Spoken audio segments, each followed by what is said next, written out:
bookworms! Today I'm going to be doing my March TBR video. Normally when I do TBR videos, I only show you like 5 books that I am definitely planning on reading for the month, but there are a lot of books that I have that I really want to read. So I'm going to be showing you more than 5, which I think it's the first time that I've ever going to do this since I started my channel. So that's crazy. I mean, I always read way more than 5 books per month. I usually only do 5 because I don't like feeling confined, like I have to read these and that's it, because I'm a mood reader. But I'm like extremely confident that these are happening in March. So first on my list is Children of Blood and Bone by Tomi Adeyemi. This book comes out on March 6th and I really want to read it. It is a new fantasy novel and Tomi is actually having an event in New York City at the Barnes & Noble in Tribeca on March 7th, and I want to have this book read before that event, and then I can go and get a finished copy, and you know the deal. It follows a girl named Zile, and I'm probably saying that incorrectly, so I'm sorry about that. She lives in this world where there used to be magic, but magic has disappeared, and there's a corrupt king, and then she has the opportunity to bring magic back and to strike out against this monarchy, and it just sounds like it's going to be so good. I've heard such amazing rave reviews from everyone I know who's already read it. It's like very long, but I keep hearing that you just like fly through it because it's that good. So I'm really looking forward to reading this one. Next on my list is Arusha and the End of Time by Roshani Chokshi. This is a middle grade novel and it's the first novel that's being released under the Rick Riordan Presents imprint of Disney, and I'm really excited about it. It's a fantasy novel and I've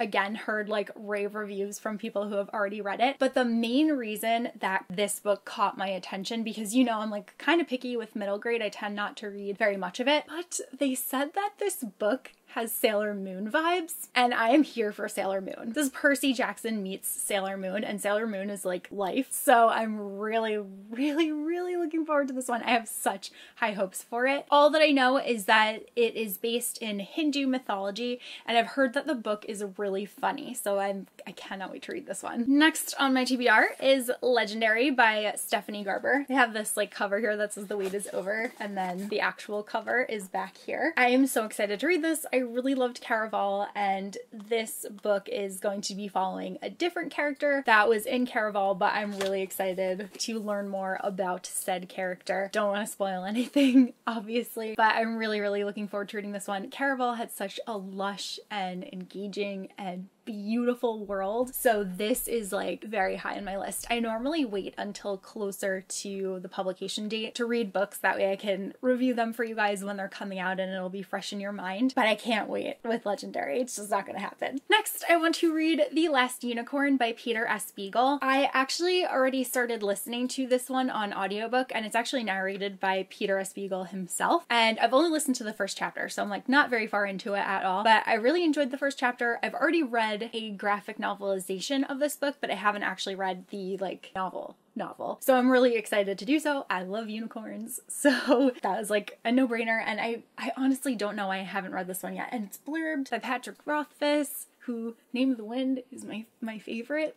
So yes, I'm really looking forward to this one. Next on my TBR is a book that I do not yet currently have in my possession, and it is Sight Witch by Susan Dennard. I pre-ordered a copy of it through Good Choice Reading, and there was some kind of like mix-up, and Susan ended up signing copies for everybody, but realized that they weren't the Barnes & Noble exclusive edition, which is normally what they get when you get a book through Good Choice Reading. So in order to make up for that, they're sending over the books that Susan signed, but Tor is actually doing something really nice for all the people that ordered through there, and they're like binding a little copy of the excerpt from Blood Witch that is in Sight Witch, which is like, I need that because I am so excited for Blood Witch. But I'm really excited to read this one. I really like that there's so many illustrations in it. I think it's going to be a really cool look, like further look into the world of the Witchlands, which I find fascinating because I love Avatar: The Last Airbender. I love the elemental magic. I love all the different witches and stuff. Like Truth Witch was one of my favorite books, and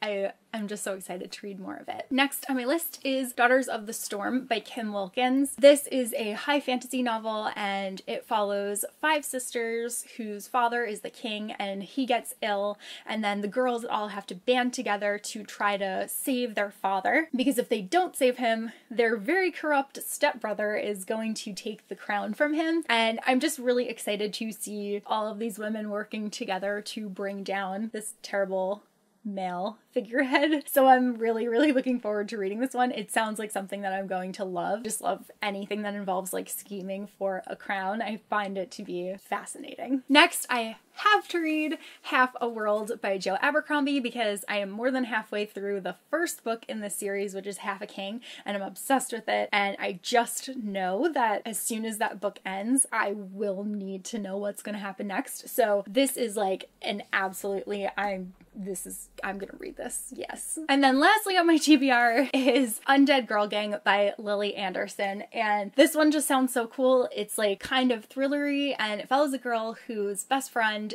turns up dead with a bunch of other girls too, and everyone decides that it was a suicide pact, but this girl Mila is like, no way, my friend would not kill herself and like kill herself with all of these other people. Just like, no, she wouldn't do that. So she is Wiccan, and what she decides to do is she brings this entire group of girls back to life, hence Undead Girl Gang. And the girls don't remember anything about their murder, but they're only going to be able to like kind of be undead for 7 days. So they need to figure out exactly what it was that happened, exactly who killed them before that person tries to like go out and strike again. And there's been comparisons to Mean Girls, and sounds so good. And I know that I talked about a lot of these books in my book haul too, but it's the best feeling when you get books that you're like, I'm gonna read all of these immediately. These are all on my immediate TBR. So I'm really happy about that, and I'm really looking forward to reading all of these. Let me know if you've read any of the books that I've mentioned, or if you're excited to read any of them, because some of them are ARCs. So that is all that I have for this video, and I will see you guys soon in a new one.